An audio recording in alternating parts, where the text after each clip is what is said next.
Hello everyone. Am I audible and visible to all of you? Do confirm. There is a lot of backend issues that were going on. So I hope now I am clearly audible and visible. Do confirm. And today is your monthly current affairs session. Okay, at last. So thank goodness. Now we are starting with our monthly current affairs session for the RBI notifications and the RBI press releases. This is for your January 2025. Okay, so your monthly current affairs session, these are conducted for the government schemes for the current affairs, that is for the current affairs, that is the GA finance current affairs, the ESI current affairs, the reports, and there is also the monthly current affairs that is conducted for your RBI notification and RBI press release. This is the initiative that is taken by EduTap to provide you the monthly current affairs so that you have the clarity that what are the important topics that you should not be missing out in the government schemes, in the current affairs, in the reports, and in the RBI website. Okay, so this is the monthly current affairs where we are going to discuss the relevant and important RBI press releases, RBI notifications from your examination perspective, and some of the topics we have already covered in Finance 360-degree sessions, but there are some additional topics that I have brought for you that you need to keep in mind from the examination perspective. Okay, so this monthly current affairs session, that is for your January 2025 for the RBI notification, RBI press releases. This is consisting of the most important and the relevant press releases and notifications from your examination perspective, and most of this we have covered in Finance 360-degree sessions, but there are some additional topics also. So now, before starting with the session, do subscribe to the YouTube channel of EduTap and do join our Telegram channel where you will be getting the PDF of the session. Okay, so do join our Telegram channel where you will be getting the PDF of the session, and the link for the Telegram channel is provided in the description box below. So now, starting with the first question. So try to answer this question. Okay, so the question is regarding that the RBI has clarified that the dash is permitted to participate as an all India financial institution in financial markets regulated by the Reserve Bank undertaking credit default swap and repo transactions. Okay, so which of these all India financial institution the RBI has provided this clarification for? Okay, so RBI has provided this clarification for which of the following? Okay, very good. NaBFID. Okay, so for the National Bank for Financing Infrastructure and Development, this clarification has been provided. So let's understand the idea that what it is. So NaBFID, it was established as per the NaBFID Act of 2021, and this was developed or established for the development of the infrastructure sector in the country. Okay, for the investment and for the long-term investment for the development of the infrastructure sector, this institution was established as a development financial institution. In 2022, there was a press release that was released wherein it was communicated that the NaBFID shall be regulated and supervised as an all India financial institution by the Reserve Bank. And now the Reserve Bank has clarified that as all India financial institutions, they can undertake credit default swap and repo transaction. So the NaBFID has also been allowed to undertake the credit default swap and the repo transaction. Anyone has any idea that what is credit default swap? Let's say that a bank or a financial institution is giving credit to this XYZ person or entity or individual, but now the bank or the financial institution, they know that the credit or the loan that has been given is quite risky. So the bank or the financial institution, what they will do, they will connect with another financial institution, and they will say, the bank or financial institution will say that 6% of the interest rate, or let's say a particular amount, will be given to this financial institution every 2 months or every 6 months or every month, let's say, and on the financial institution will provide the credit default swap. That means if the credit is defaulted, then this financial institution will carry the burden of the default, and this financial institution will have the responsibility to return the money to the bank or the financial institution. Okay, so credit default swap, they are swapping the responsibility or the default from the bank. So if the credit default is happening, okay, the XYZ is not returning the money, so the bank has already taken the credit default swap, then the credit default will be covered by this financial institution that had provided the credit default swap. Okay, I hope this is clear. Yes, it offset the credit risk for the bank or financial institution. So why this financial institution is bearing the burden that if the default happens, then this financial institution will have to pay the payment. So this financial institution is bearing the burden because it is getting the monthly payments for free. If the credit default doesn't happen, then the payments given to the financial institution will be the profit for the financial institution. But if the credit default actually happens, then the financial institution, this financial institution will have to bear the burden. Okay, so let's say if the financial institution has sold 10 credit default swaps, and let's say it is getting profit in 9 of the credit default swap, but one default actually happens, so it can cover the loss by the profit of the 9 from the 9 other credits. Okay, so this is the idea. Now repo transactions, I hope you know about the repo transactions, that you are borrowing the money by providing the collateral, and you are promising to repurchase this collateral by returning the money with the interest. Okay, so repo transaction means you are borrowing the money and you are providing the collateral with the repurchase agreement that you will repurchase your collateral and will return the money with the interest. So the all India financial institutions, they are allowed to undertake the credit default swap and the repo transaction. Okay, so this is the idea. Now the NaBFID is also allowed to undertake these transactions and the credit default swap. Coming to the next question, try to answer this question. See, simply if a bank is giving the loan to a farmer and the bank is afraid that what if the farmer does not return the money, so the bank will have the loss.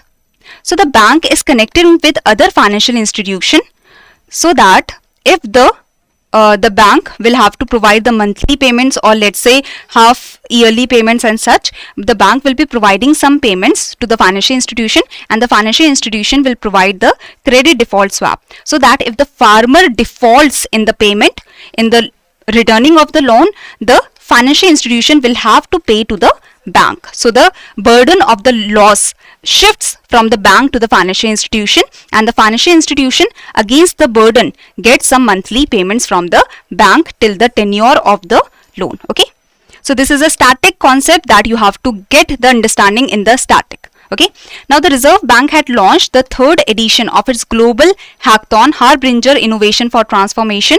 Now the results have been recently released in January 2025. So what are the themes of the hackathon that you have to tell me? So the themes were very good. Yes, zero financial frauds and being Divyang friendly. Yes, these were the themes. Okay. Yes, Fruity, you can say so.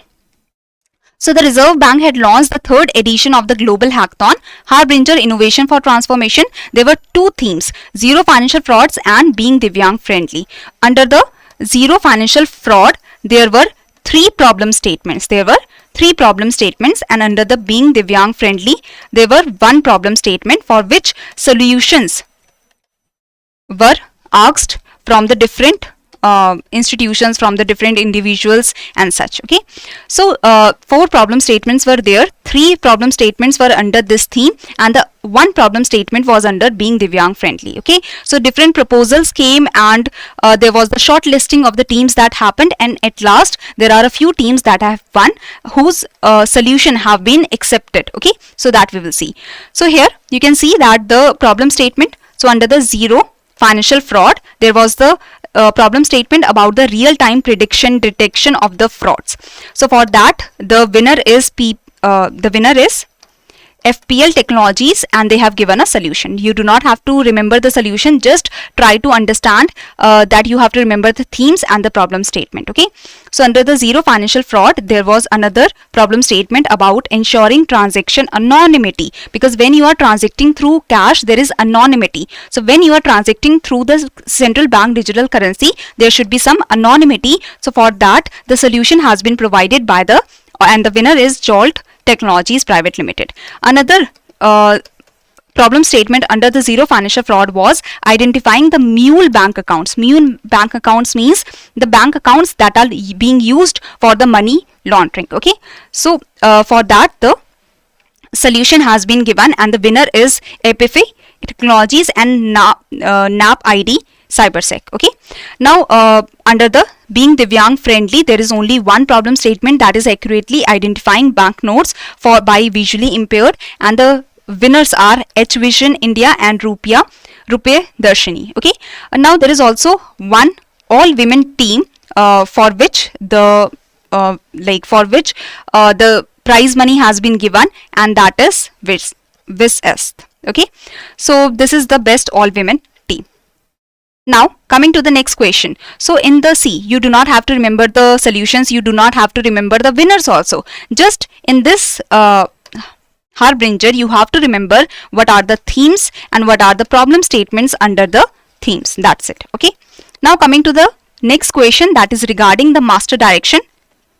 So a master direction has been released by the Reserve Bank of India for the credit information reporting. So this question is regarding that master direction. You have to tell me that which of the following statement is or are incorrect in regard to the master direction. So try to answer this.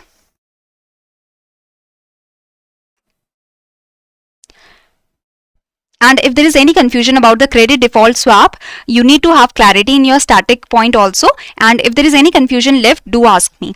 So yes, as Fruity is saying, credit default swap, it is like taking the insurance from another financial institution. Okay, so it is like providing you insurance. It is providing the insurance to the bank.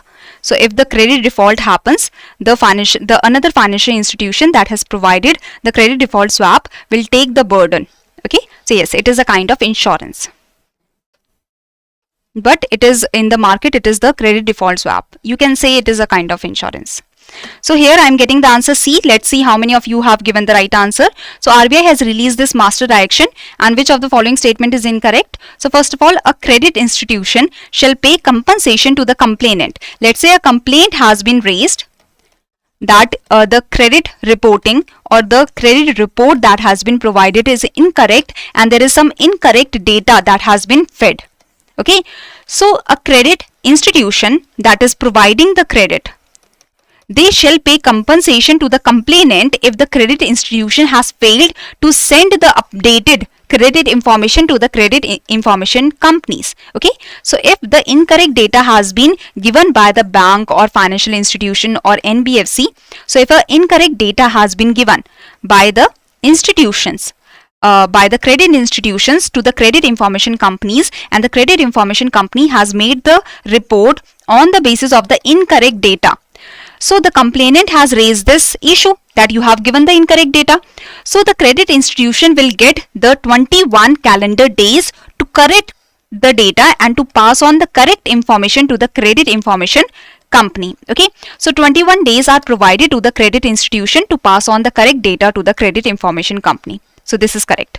Now credit information company in totality is getting 30 days to prepare the new report, okay, in which this 21 days is included. Okay, so the credit institution has to provide the correct data in 21 days, and the credit information companies are getting the 9 days.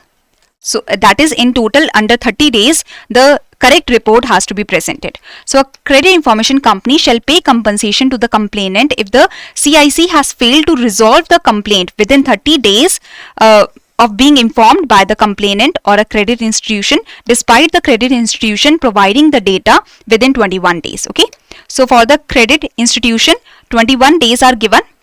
Okay, let's say it has provided the data on the 21st day, so 9 days are there with the credit information company to prepare the new report, and in totality there are 30 days. So the credit information company has to prepare the whole report within 30 days. So this is also correct. The credit score shall be calibrated from 300 to 900 by all the CICs. So the credit information companies, they can give the credit scores between 300 to 900. It is not 300 to 600. It is 300 to 900. Okay, so third one is wrong, and that's why the correct answer is 3 only. Here the incorrect statement is only third one. Okay, so remember this, that the credit information companies in totality they get 30 days to provide the resolution of the complaint. Out of this 30 days, 21 days goes to the credit institution. If they are not presenting the data within 21 days, they will bear the burden of the compensation. Okay. So credit information company shall pay compensation to the complainant if the CIC has failed to resolve the complaint within 30 calendar days of being informed, despite the credit institution having furnished the updated credit information within 21 calendar days. So if the credit institution is giving the information within 21 days, in totality CIC has to resolve the complaint in the 30 days, including this 21 days. Okay. So here the C is only the incorrect statement. So here the credit institution should become the member of all the 4 credit information companies, and one-time membership fee should not exceed 10,000 and annual fee should not exceed 5,000. The credit institutions have to provide the credit information companies the fortnightly data, that is for 15-day data has to be provided by the credit institution to the credit information company, and this has to be provided within 7 days. This has to be provided within 7 days. Now, the credit score should remain in between 300 to 900 by all the credit information companies. Complainant, if someone is raising the complaint against the report or against the data, so compensation has to be given for 100 per calendar day if the complaint is not resolved within a period of 30 calendar days. A credit institution will get 21 calendar days to resolve the complaint, not to resolve the complaint, but to provide the correct data to the credit information company, and credit information company shall pay the compensation if it is not able to resolve the complaint within 30 calendar days, out of which 21 calendar days is given to the credit institution. Okay. Compensation amount shall be credited to the bank account of the complainant within 5 working days of the resolution of the complaint. So this is the idea. Now I have taken a complete session on this master direction on the credit information reporting. So if you have any confusion, do go and see this session. But these are the highlights of this report, that of this master direction, that you need to keep in mind. Got it? Any confusion here? Now coming to the next question, the Reserve Bank of India issued master direction, that is Reserve Bank of India non-resident investment in debt instrument. Okay. So which of the following statement is correct in regards to the master direction?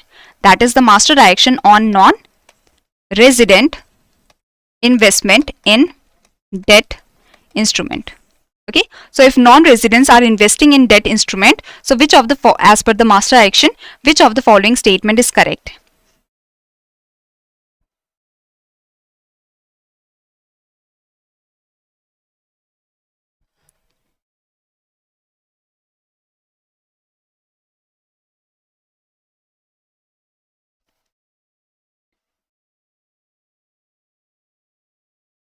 So here remember that only third statement was wrong. Okay. The second one was correct.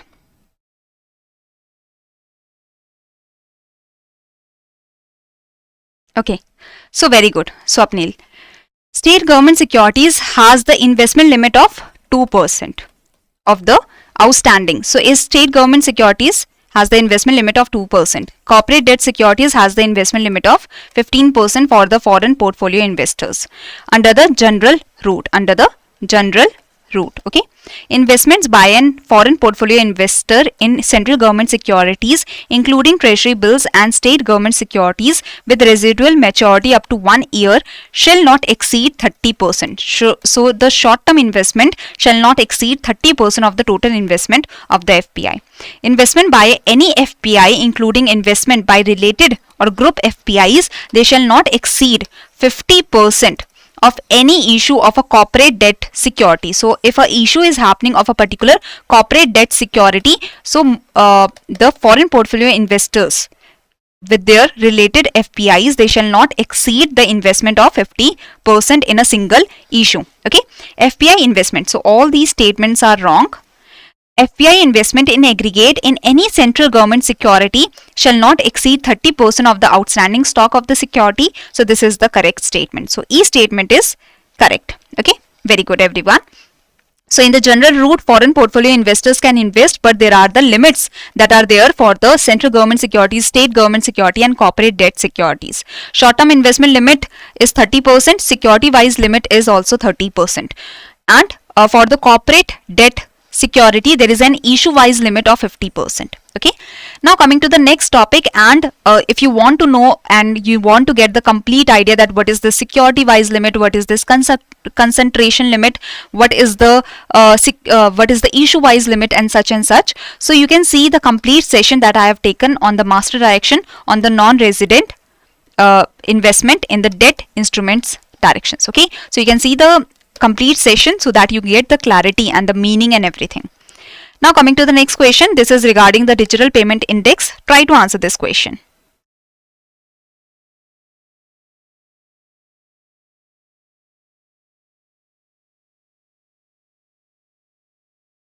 So the digital payment index for September 2024 stands at 465.33 as against 445.5 for March 2024, which was announced. So March 2024, for that the data was announced in July. For September 2024, the data was announced in January. Okay, so the digital payment index has improved from March 2024 to September 2024.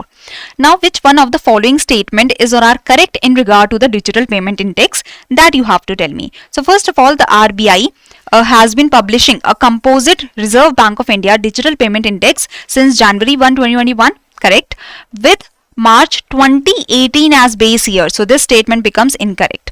The increase in RBI DPI index for September 2024 was driven by growth in payment infrastructure and payment performance. Correct. So this kind of question has actually come in the RBI Grade B 2024 examination. You need to know that if the index has improved, why the index has improved, right? So this is correct. Payment performance has the highest weightage of 45% in the digital payment index. Correct. So the first is incorrect, second is correct, third is correct. So 2 and 3 should be the answer, right? 2 and 3 is the answer because second and third statements are correct. So B is the answer, 2 and 3. Okay, correct. So RBI Digital Payment Index, there were 2 questions in the phase 1 directly from this RBI Digital Payment Index topic. Okay, so this concept, this topic is very, very important from the examination perspective. You need to have the static knowledge that there are the 5 parameters on which this Digital Payment Index depends upon. These 5 parameters are payment enablers, payment infrastructure demand side, payment infrastructure supply side, payment performance and consumer centricity. Highest weightage is given to payment performance in the RBI Digital Payment Index. Now, if you do not know about this RBI Digital Payment Index, then you can see a recent session that I have taken about the RBI DPI. Okay, so this is the topic. So RBI DPI, basically it shows the penetration of digital payments in the country. Its value depends upon 5 parameters that I have told you, and this is released on the half yearly basis. So this is released for March and for the September, and this is released with a lag of 4 months. That means for the March the data is released in July, and for the September the data is released on next January. Okay, now coming to the next question.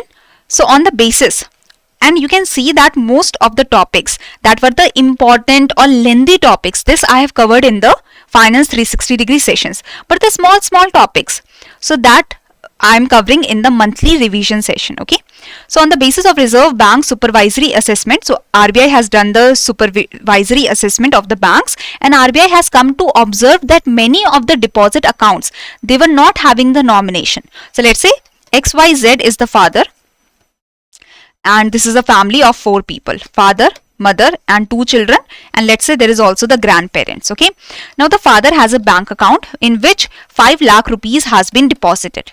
Now this father, because of some unforeseen conditions, now because of some unfortunate event, the father dies in an accident, and there is no nomination of this bank account. So the mother and the other people in the family, they are not aware about this account, and there is no nomination of this bank account.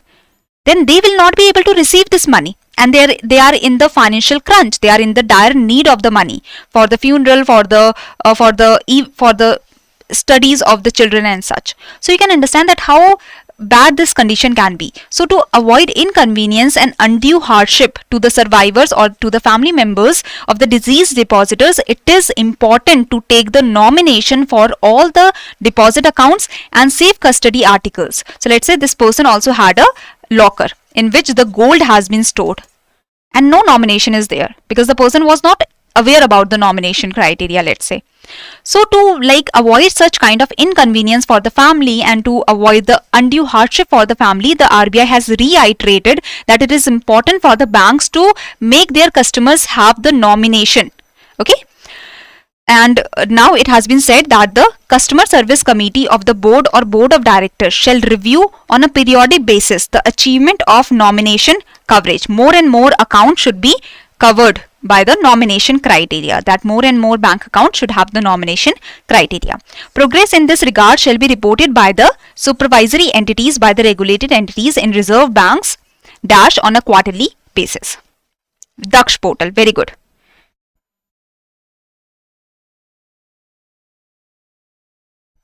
Correct, it is Daksh portal. Why Daksh portal? Why not eKuber? Why not eKuber? If I ask you that why do you think it is Daksh portal? Let's say you are not aware about this topic and this question comes. So why not eKuber? So eKuber, it is for the transactions, we can say. It is for the banks and the RBI to connect, and there is the transactions that happen. But through the Daksh portal, it is a SupTech initiative. That is, it is the supervisory, the Daksh portal, this was the supervisory initiative for the RBI to get the supervisory data in a faster manner. So if we are talking about supervisory assessment, so that is directly linked with Daksh portal. So through your logical reasoning, through your basic understanding of the concepts also, you can answer this question. Yes, so eKuber, it is the core banking solution of the Reserve Bank of India, where the RBI sees the transactions and such. Daksh portal, it is particularly for your supervisory. So Daksh is the Reserve Bank's advanced supervisory monitoring system. It is a SupTech, that is the supervisory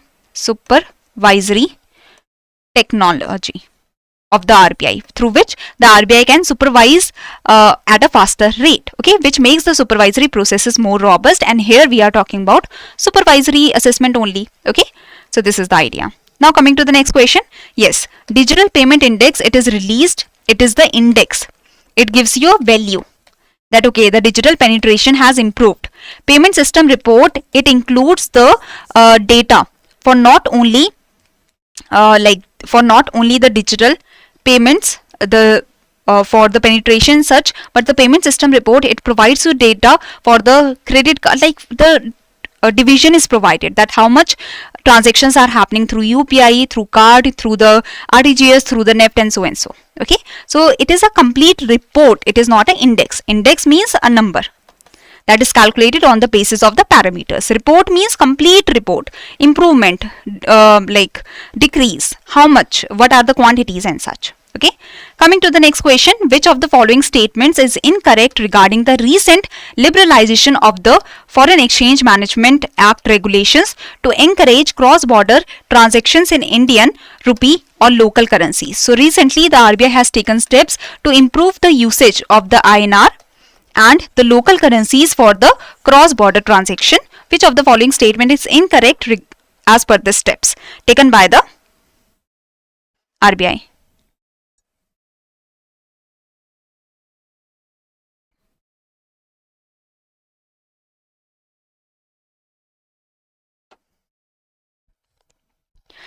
So see, overseas branches of authorized dealer banks can now open INR accounts for person resident outside India to facilitate the settlement of all the permissible current account, the trade in goods, trade in services, transfer payments, and capital account transaction. Capital account means investment, foreign direct investment, foreign portfolio investment, the commercial borrowings, external borrowings, the short-term debt that is taken from outside or that is given to outside, the external assistance. So for all these kind of transactions with person resident in India, it is allowed to open a INR account. Correct.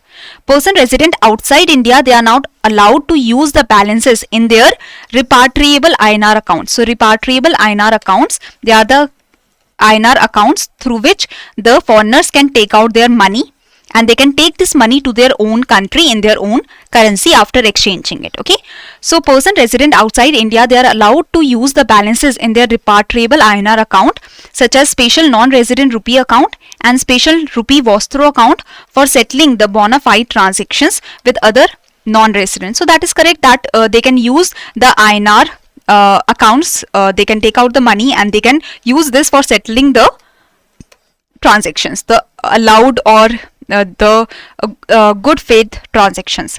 Now coming to the third point, try to read it carefully. So revised regulations, they prohibit the use of repatriable INR account balances for making foreign investment, including FDI, in non-debt instruments. So this is wrong. RBI has actually allowed the use of repatriable INR accounts balances to be used for foreign investment, for the foreign direct investment in non-debt instrument for person resident outside India. So the C statement is wrong because it is not prohibited, it is actually allowed for the non-debt instruments. Okay, so the D statement is correct, that the Indian exporters, they are now permitted to open the foreign currency accounts to take their export proceeds and to pay using that money. The Reserve Bank of India has they have made the changes in the FEMA regulations with the consultation with the government, central government. Okay, so this is also correct. Only incorrect statement is C.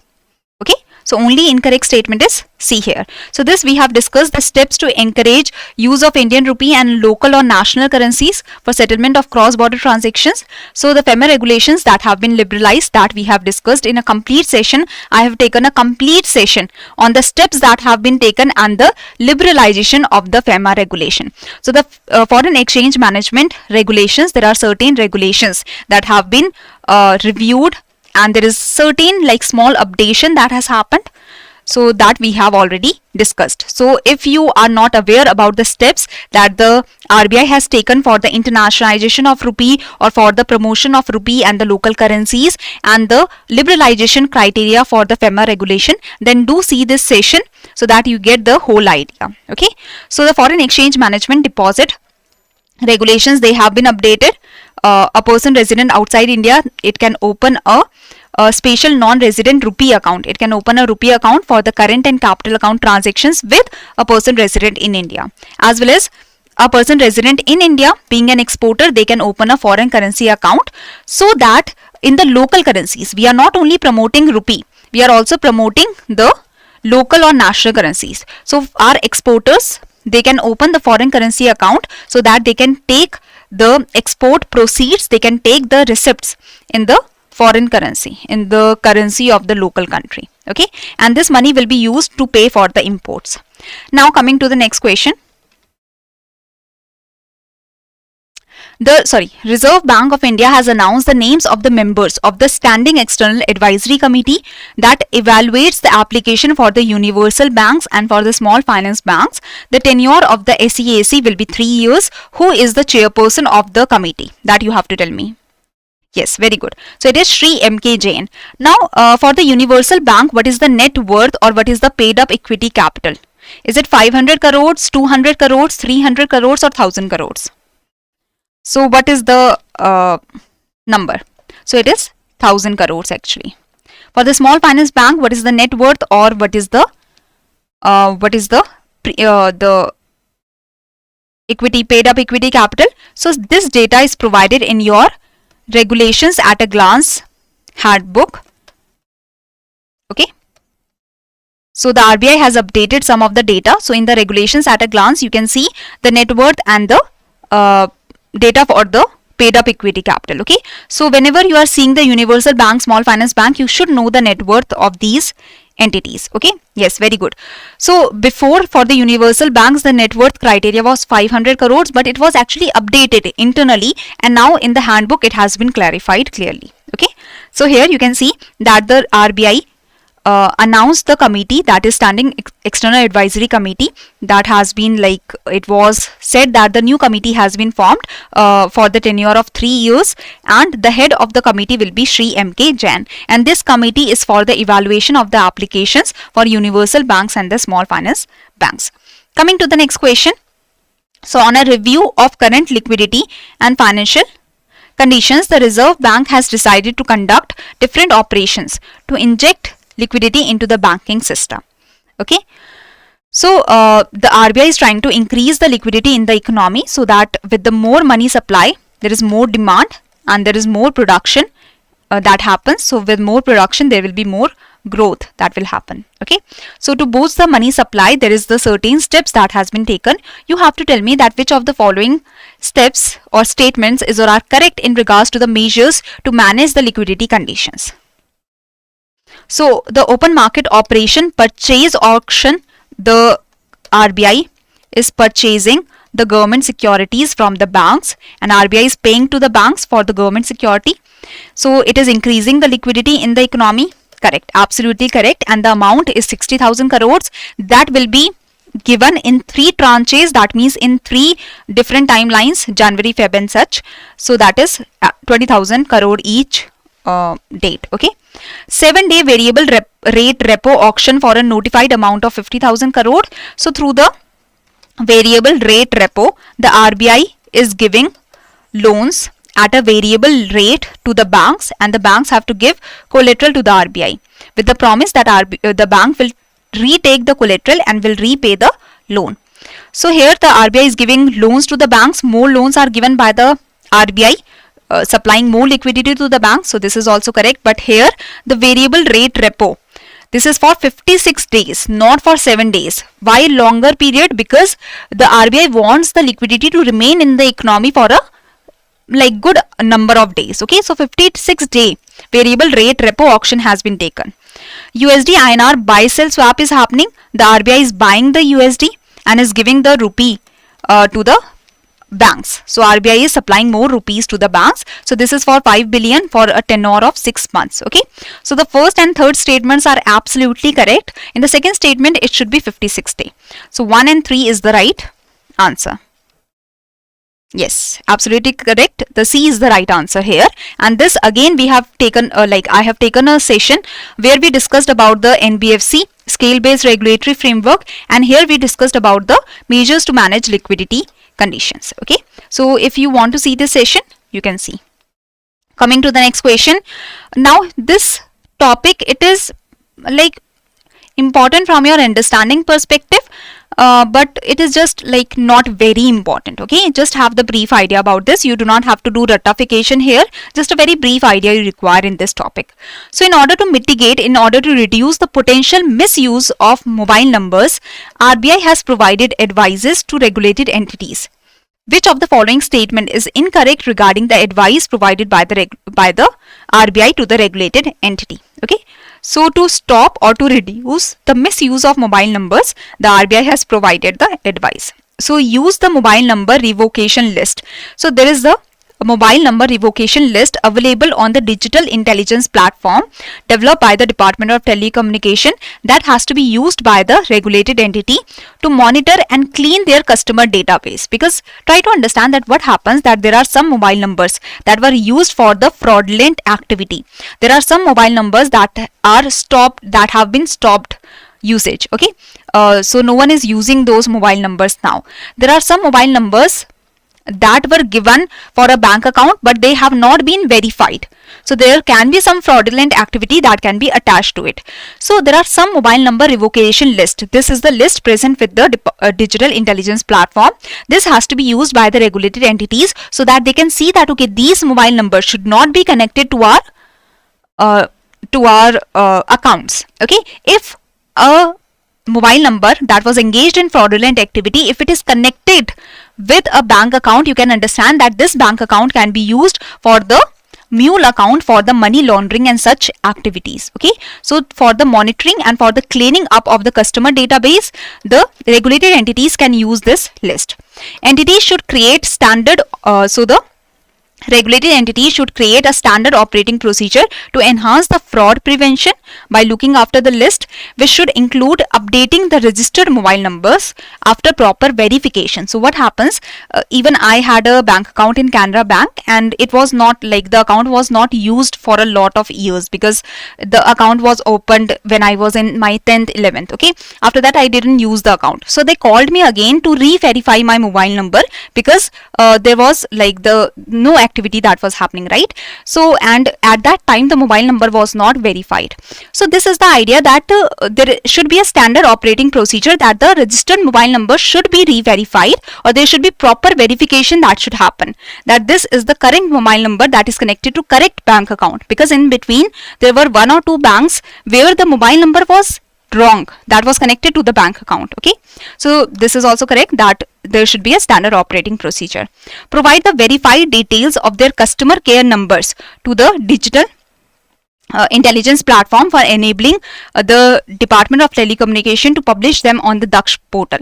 Try to see that is it the Department of Telecommunication of the Ministry of Communication and such that controls the Daksh portal. No, it is the Reserve Bank of India.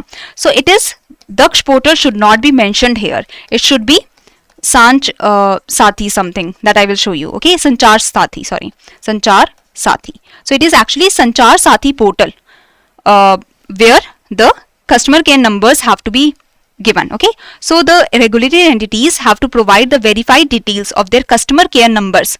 Because let's say you are calling to a bank that okay, I am having this problem in my bank account, and some fraudster is getting connected to that number, so that is wrong, right? So there should be proper customer care numbers that should be given to the customers through this Sanchar Sathi portal. So this is actually wrong. Instead of Daksh portal, it should be Sanchar Sathi. Very good. Undertake transactional service calls only using 1600XX numbering series, and promotional voice calls should only go through the 140XX number series. Okay, so here the C is the right answer because it was the incorrect statement. So utilize the regulatory entities should utilize the mobile number revocation list to clean up their database, to monitor their database. Okay, there should be a standard operating procedure so that the re-verification or the verification should happen of the mobile numbers properly. Provide the verified details of their customer care numbers. So the banks or the financial institution should give the proper customer care numbers to the digital intelligence platform for enabling the Department of Telecommunication of Ministry of Communication to publish them. So this customer care numbers will be published in Sanchar Sathi portal, so that the people are getting the correct customer care number, so that you do not call a fraudster or someone. Okay, so the customer care numbers of the banks and financial institutions will be published on the Sanchar Sathi portal of the entity. Undertake transactional or service calls using this numbering series, and the promotional voice calls using this numbering series. That's it. And mobile number revocation list, it provides the disconnected mobile numbers that were fake, like forged, so the mobile numbers that were issued on the fake or forged documents that failed in re-verification, involved in frauds, cybercrime and such. So this is a particular list that gives all the mobile numbers that are connected with some like weird activity. Okay, so this is the Sanchar Sathi mobile app. Now coming to the next question. So on a review, it has been decided that the guidelines on private placement of the NCDs, that is the non-convertible debentures. Non-convertible debentures, that is the debentures that are the debt instrument through which, through the debentures, through the debt instrument, the entities or the private companies, they can raise the money, they can raise the debt, or they can get the debt. So the private companies, they or the entities, they release the debentures to get the money from the investors. Okay, so it is a debt instrument. Non-convertible debenture means that cannot be converted into a share. So on a review, it has been decided that the guidelines on the private placement of the NCDs with maturity of more than 1 year by NBFCs, now the same guidelines should be applicable to the HFCs also, housing finance companies also, because they are also regulated by the RBI. So the same guidelines will be followed for the HFC. Which one of the following statement is or are correct in regard to the guidelines? Okay, now the same guidelines that were followed for the private placement of the non-convertible debentures by the NBFCs, the same guideline will be followed by the housing finance companies also. Now what is the meaning of private placement? Private placement of non-convertible debentures means that this non-convertible debenture, it is not publicly placed, it is not being publicly placed, it is being privately placed. Okay, so private placement of NCDs means that a company is raising capital, is getting the money through the debt instrument by issuing the non-convertible debenture, not through a public offering, not through a like direct offering to the public, but instead by selling them directly to a select group of pre-identified investors. So this is the private placement, that I am going to sell the non-convertible debentures to only the big companies, to only the financial institutions, to only the banks, to only the NBFCs and such. So there is a pre-identified investor group like institutional funds or high net worth individuals rather than to general public. So that is the private placement of the NCDs. Now for that there is some criteria. If you want to do the private placement, there are some guidelines. The minimum subscription per investor shall be 20,000. So this is the minimum subscription, that is correct. The issuance of private placement of NCDs shall be in two separate categories. So one category is where the maximum subscription is less than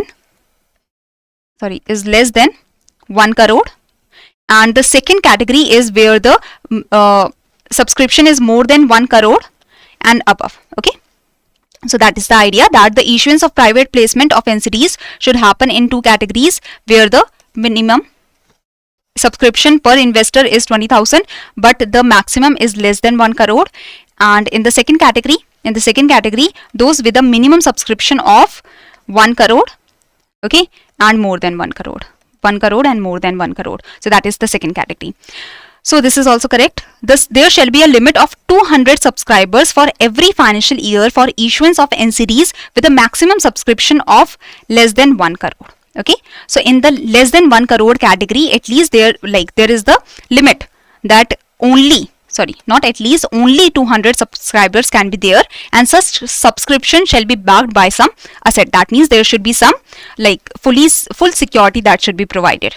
Okay, so 1 and 2 is the correct statement, third is wrong. So here the answer is A. Yes. So see, simply now the guidelines that were applicable to the other NBFCs, they are applicable to the housing finance companies in terms of the private placement of the non-convertible debentures. Okay, so the guidelines are that the minimum subscription per investor shall be 20,000. There are two categories. In one category the investment is of less than 1 crore, and in the other category the investment is equal to 1 crore and more than 1 crore. So if the investment is in the first category, that is less than 1 crore, this kind of investment can only be done by 200 subscribers, and this kind of investment should be fully secured by the company. Okay, there shall be no limit of subscribers in the second category, that is the bigger category, and it is not compulsory to provide the full security. So these are some of the guidelines that the housing finance companies will have to follow. Tax exempt bonds offered by NBFCs are exempted from the applicability of the circular. Now coming to the last question for today. After that we will see the homework question. Okay, so RBI has announced the list of NBFCs in the upper layer under the scale-based regulatory framework. Now you have to tell that if a NBFC has been identified in the upper layer, it will remain in the upper layer for at least how many years? So there is the base layer, middle layer, upper layer and top layer. So the higher you go, the more regulations are imposed by the RBI. So scale-based regulatory framework means regulations will be applied on the basis of the scales. If you are in the bottommost scale, less regulation. If you are going to a higher scale, more regulations. So base layer has the least number of regulations. Going above, more and more regulation. So upper layer, there are in total 15 NBFCs that are identified to be kept in upper layer for the year 2024-25, and once they are kept in upper layer, they will remain in the upper layer for at least, very good, 5 years. Correct, absolutely correct. Okay, so this is the idea. So this, I have taken a complete session. I have taken a complete session on the scale-based regulatory framework. So I have shown you that in the session where we discussed the measures to manage liquidity condition, there we discussed about the NBFC upper layer list for the year 2024-25, where we discussed the scale-based regulatory framework, that which NBFCs come in base layer, which come in middle layer, which come in upper layer, and how, like in the upper layer, top 10 NBFCs on the basis of their asset size, they reside in upper layer, but additional NBFCs can also reside in upper layer that are identified by the RBI on the basis of some methodology. Okay, so in total right now 15 NBFCs, there is the list that has been released, that 15 NBFCs have been identified for the 2024-25 that are going to be kept in upper layer, and they will remain in upper layer for at least 5 years. That is the criteria. They will remain in upper layer for at least for a period of 5 years. Okay, now the upper layer, they have top 10 eligible NBFCs on the basis of their asset size. Additional NBFCs can also come in upper layer on the basis of the methodology of the Reserve Bank of India. And in the session we have also discussed that what is the methodology, what are the quantitative instruments and qualitative instruments. Now for the January, if you want to practice more questions, I have taken a revision session for January 2025 for the Finance 360, for the RBI notifications, RBI press releases. So in this session there were 12 to 13 questions, 12 questions maybe, they were discussed. So you can practice the questions. You might not need to see the whole session, just see the questions and practice the questions. See how many questions you are answering correctly. Okay, so this is a session that has been separately taken under the Finance 360 degree series, where I have provided you different question for the big master directions. Okay, now this is a homework question that you have to answer. So this is regarding your master direction on the non-resident investment in debt instrument. Okay, so this is a homework question. So these kind of monthly revision sessions that are conducted at 6 p.m. they happen on every Thursday. So from next Thursday, you will have a mock test, I guess, in the next Thursday, which will have a mix of questions. After that, on the next Thursday, there will be the government schemes that will be discussed for your February month. Okay.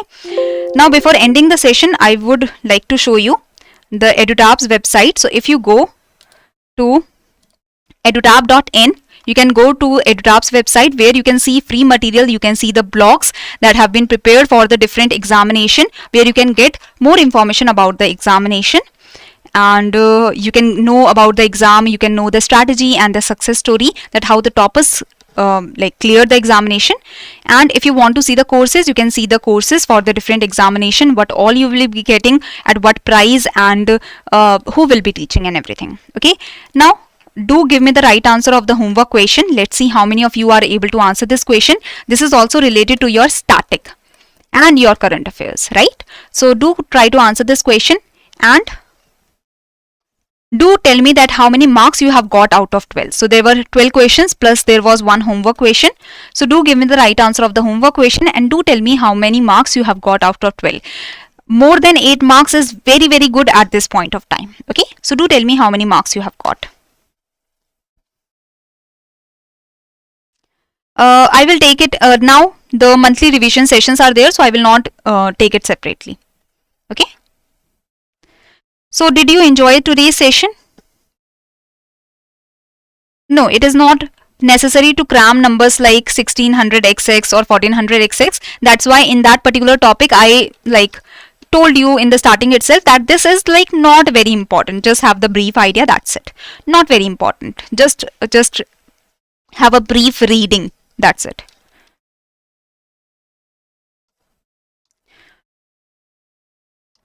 Any other confusion anyone has?